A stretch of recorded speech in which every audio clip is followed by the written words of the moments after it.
Okay, hey guys, it is Thursday. So I want to get you kind of going with what we got going on here. So there's several things. First, this has a third skim coat on it. I was getting ridges in my second, kind of like this. I don't know how well you can see the ridges, but let's see. Can you see those ridges? I was getting that, so I went with a third coat on here. Now I think this is going to be ready for texture, but I don't know if you can see. I did this all this morning. That in the corner is 45-minute hot mud. That is still not dry. Still not dry. This is all regular mud. I've had the temperature at 66 degrees today. You can see over here, I did the first skim coat on this ball. It's very ridgy. And what I've been trying to do, I ran out of mud, but I've been trying to put it on thicker so that I don't have to do, I mean, really 3 skim coats is a lot. I'd like to try and get it in 2. So I'm trying to put on a thicker first coat and then go with a thinner second and third and try and get it there with 2 coats. Now here in this closet, we may have to, there's some issues with the paper here.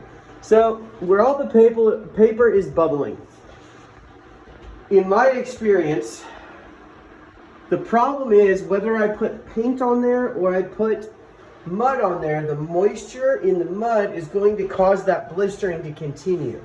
So the only thing that I could think of that's going to make this work the way we want it to is to cut out, and this means taking some time, cutting out all those little pieces of paper using an oil-based primer and priming it with an oil-based primer, letting that dry so that we have a moisture barrier, and then going over it with our top coats. And that should work, but I tried it to give it a skim coat just to see what would happen. But whether I use mud or whether I use latex paint, it's going to create the same bubbling, and you can see that all over the place. And if you're going to lay wallpaper, you're going to want that gone.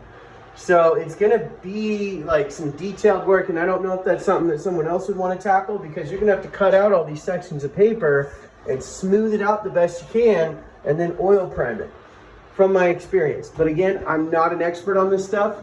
You can see this is still wet. I did all the nooks and crannies up here.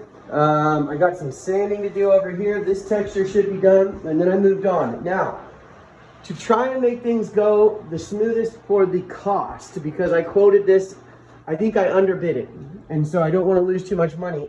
I know you didn't tell me to. I came out here, I gotta stick with the mud. The reason being, if I've got mud that takes a day to dry, I've got to get coats on here and get all the mud done. So if I do a skim coat on everything that needs to be skim coated, that makes the most out of that 24 hours that I have to wait to dry to do the next skim coat. So what I tried out here is I went heavier. So you'll see there's more pockets in here. I didn't make it as smooth, but I'm hoping that I can sand these ridges out, and when I skim it, it'll fill in those, and I'll have a nice flat surface that's a little bit out.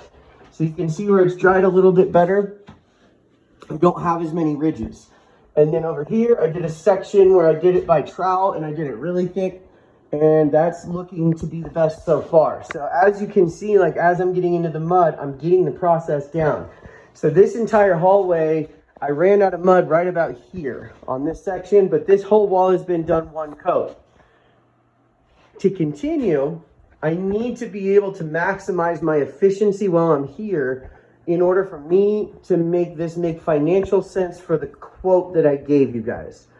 And there's plenty of unfinished drywall in the house, so I made the judgment call without asking that it'd be easier to ask for forgiveness than permission in this case, because there is other unfinished drywall and it hasn't been an issue to go ahead and do this. Now I need to get some more +3 tomorrow. Now I'll show you in here. I did 1 coat of primer on all this.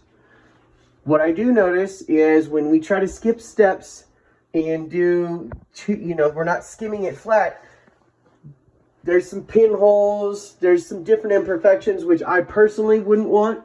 I don't know and when I do this work, I have to do it to my standards so that I can walk away, and if you guys call me back, there's got to be something wrong with it. Whereas this, I might get called back for something like this. I don't know. So that's why I prefer to do at least 2 to 3 skim coats until I get it flat and then texture it. That being said, this room, so you can see it's all still wet. If I keep this room at temperature overnight, I still had some corners that weren't dry, but let's say it dries tomorrow. This needs another skim coat. This needs another skim coat. That, yeah, up in there probably. So we've got this section, that's another 24 hours down the drain. We got to put a skim coat on. We got to wait for it to dry. That's 24 hours period, done. So that's all day Friday. Now, can I do other work here? Yes. So what I'd like to do is now I can skim coat this a second coat. I can skim coat this a first coat. And that way I make the most of it. I can finish paint this bathroom. So that's what